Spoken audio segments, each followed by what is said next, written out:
So let me go ahead and give you an overview of what I'm working on for this week's weekend workshop upgrades.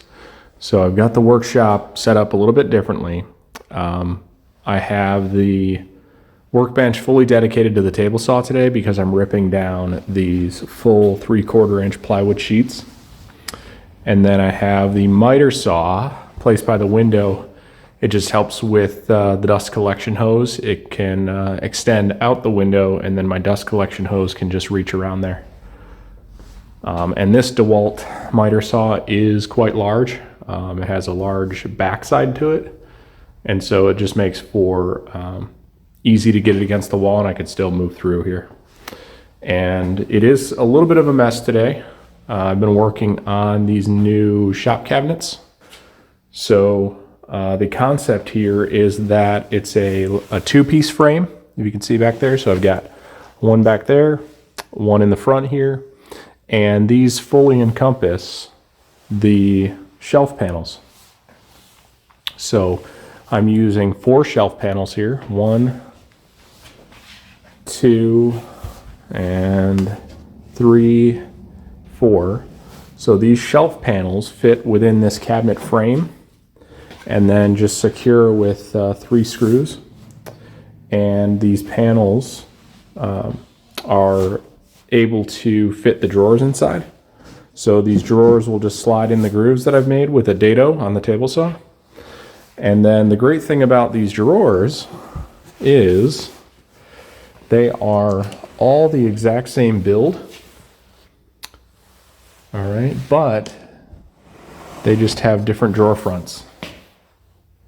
Okay, so fully identical, easy to make, very quick.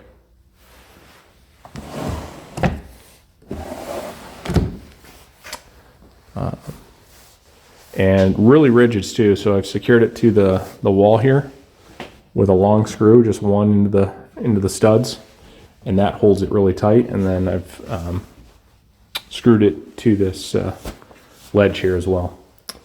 And then my plan is to build an identical one of these and replace all of these drawers with it.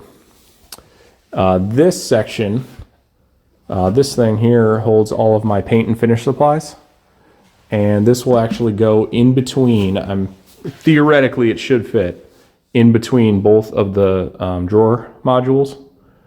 And that'll be great. And then on top, I'm going to do some sort of like cubby storage, just like Ron Polk has done. And then a couple updates on the French cleat tool panel. I've just been moving things around a little bit. I've actually built these. I built a jig that can handle creating these brackets, these French cleat brackets. So I just cut strips of 1/4 inch plywood, slide them into the jig, make the trace the router through the pattern, and then it creates these brackets. Now this is the most updated one where I've been through a few iterations, but I was cutting a little bit more into the plywood than I needed to, and so after revision, I've got this new version that just goes in as far as I need to. All right, and I've used those on the sandpaper storage, and I've attached it to the French cleat panel. So still testing out the idea there. Harvested that from the Ultimate Mobile Tool Cart, which is a bit of a mess just because I'm in the process of making these drawer cabinets. All right.